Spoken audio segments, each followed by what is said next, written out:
जब तक मैं ज़र्दा खुद अपने हाथों से नहीं बनाती थी, तब तक मुझे लगता था कि इसको बनाना दुनिया का सबसे मुश्किल काम है, क्योंकि बनाने वाले कहते थे कि चीनी की वजह से कभी चावल ऐंठ जाते हैं, कभी कच्चे तो कभी ओवरकुक हो जाते हैं। लेकिन मुझे ये जर्दे के मीठे खुशबूदार चावल बहुत अच्छे लगते हैं और हमारे यहाँ त्योहारों पर और शुभ अवसरों पर इसको बनाना भी अच्छा माना जाता है। तो एक बार मैंने डरते डरते इसे खुद ट्राई किया और यकीन मानिए कि पहली ही बार में इतना परफेक्ट और इतना टेस्टी बना कि अब मैं इसी रेसिपी से हमेशा बनाती हूँ और कभी भी नहीं बिगड़ता। आप भी अगर ये मुश्किल सी दिखने वाली आसान सी डिश बनाना चाहें तो बस ये वीडियो पूरा देखिए। बहुत आसानी से और बहुत जल्दी बनता है। इसके लिए आप अच्छे खुशबू वाले पुराने बासमती चावल या वो जो पुलाव वाले गोल्डन सेला चावल आते हैं वो लीजिए। मैं आधे किलो चावल का जर्दा बना रही हूँ। इसके लिए आप एक कुकर में 750 से 800 ml पानी लीजिए। इसी पानी में इलायची का मुंह खोलकर लौंग के साथ डाल दीजिए। इसी पानी में थोड़ा सा ऑरेंज या येलो फूड कलर भी पड़ेगा और साथ में एक चुटकी नमक। यहाँ पर हम नमक टेस्ट के लिए नहीं डाल रहे हैं, बस एक रिचुअल होता है कि जब भी आप कुछ मीठा बनाएं तो उसमें एक चुटकी नमक जरूर डालना चाहिए।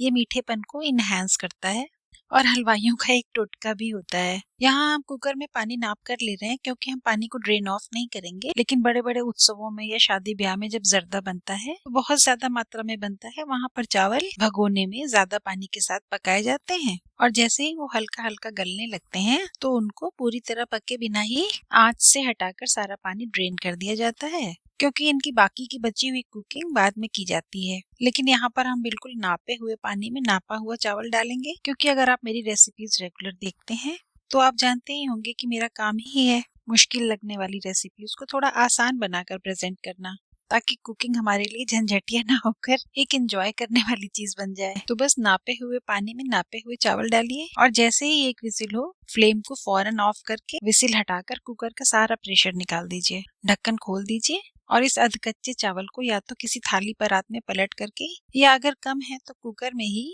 हवा लगकर ठंडा होने दीजिए। देखिए मैं आपको चावल दबाकर दिखा रही हूँ, ये थोड़े पक तो गए हैं लेकिन अंदर से कच्चे हैं। दबाने पर मसले नहीं जा रहे हैं। इन्हें हम कुकिंग की लैंग्वेज में अल डेंटे कहते हैं, यानी जब आप इसे दांत से दबाइए तो एक कच्चेपन की आवाज आए। आपने ध्यान दिया होगा कि चावल जब पूरी तरह से पके होते हैं तो दांतों से दबाने पर उसमें आवाज नहीं आती है। अब चावलों को ठंडा होने दीजिए और एक कढ़ाई में या फैले हुए सॉस पैन में लगभग 250 ml दूध लेकर उसमें 3/4 कप चीनी डालिए। हाँ, फ्लेम को ऑन करना है क्योंकि चीनी को दूध में गलाना है।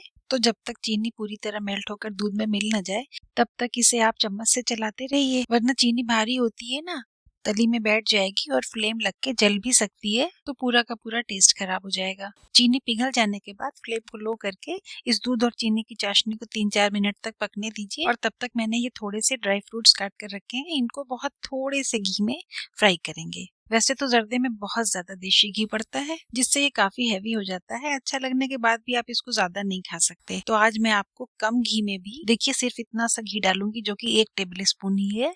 इसके बाद अब इसमें घी कहीं नहीं पड़ेगा। हाँ, तो मैं कह रही थी कि कम घी में ही इतना टेस्टी जर्दा बनाऊंगी कि आपको खाने में हैवी भी नहीं लगेगा। आप चाहें तो ज्यादा भी खा सकते हैं। ये बात अगर आपको जंच गई हो तो जरा सा हाथ रोक कर मेरा वीडियो लाइक कर दीजिए और इसी तरह की ट्रेडिशनल हेवी रेसिपीज का हेल्दी वर्जन अगर और भी देखना चाहते हो तो मेरा चैनल भी सब्सक्राइब कर लीजिए। क्या ही बुरा है। तो ये दूध और चीनी की जो चाशनी थी ये 3-4 मिनट तक धीमी आंच पर पक गई है। तो अब इसमें हमने ये जो चावल उबाल कर रखे थे ये धीरे धीरे करके सारा चाशनी में मिला दीजिए। अच्छा, ये काम कढ़ाई या चौड़ी पेंदी के बर्तन में ही करिएगा क्योंकि इसको भी बार बार हमें चलाना वलाना है ना, तो थोड़ा सा सावधानी अगर हट जाएगी तो चावल टूट जाएंगे। और चाशनी जब दूध में पूरी तरह मिक्स हो गई है तो फ्लेम को लो कर दीजिए। अभी हमें यहाँ चावलों के बीच में थोड़ा थोड़ा दूध दिखाई दे रहा है, तो धीमे धीमे आंच पर ढक कर इसे 4-5 मिनट तक पकाइए तो दूध भी सूख जाएगा और चावल भी जो हल्के से कच्चे थे वो पूरी तरह पक जाएंगे। अभी एग्जैक्टली 5 मिनट के बाद मैंने ढक्कन खोला तो देखिए सारा दूध सूख चुका है, लेकिन चम्मच चलाकर हल्का सा देखिए तो नीचे नीचे अभी गीलापन है। तो अब इस स्टेज पर हम यहाँ पर वो ड्राई फ्रूट्स मिला देंगे जो हमने थोड़ी देर पहले घी में भून कर रखे थे। अगर पहले से डाल देते ना तो वो गीले गीले चावलों के साथ देर तक उबलते और उनका क्रिस्प खत्म हो जाता है। एक क्रंच होना चाहिए ना ड्राई फ्रूट्स खाने पर, तो इसीलिए अब हम यहाँ पर ड्राई फ्रूट्स डालेंगे। पानी तो थोड़ा सा भी और भी सुखाना ही है।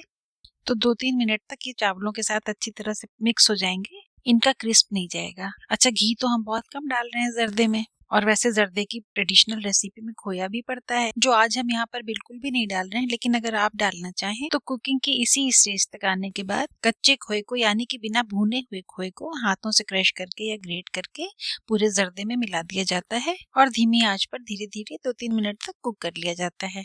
लेकिन हम यहाँ पर आधा कप फ्रेश मलाई यूज कर रहे हैं, तो इससे क्या होगा, देशी घी और खोए दोनों की ही कमी हमको महसूस नहीं होगी। है ना बढ़िया सा आइडिया।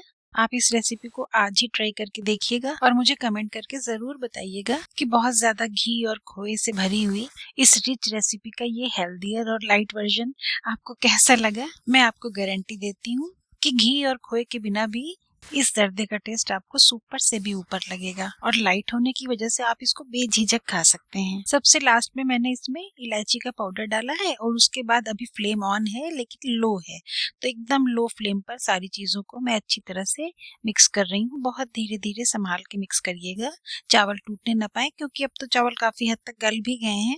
तो सब कुछ मिलाकर एक बार फिर से बेहद धीमी आंच पर जर्दे को ढक कर 2 मिनट के लिए दम करिए, यानी कि धीमी आंच पर रखिए और ढक्कन खोलकर देखिए। बेहद खुशबूदार, तो खैर खुशबू तो मैं आपको यहाँ से बता नहीं सकती, लेकिन खिला खिला ये बहुत स्वादिष्ट और साथ में हेल्दी जर्दा तैयार हो चुका है। तो चलिए हम इसको सर्व कर लेते हैं। किसी भी प्लेट या सर्विंग बोल में जितना आपको खाना है उतना जर्दा निकालिए, ऊपर से थोड़े से कटे हुए ड्राई फ्रूट्स भी डालिए।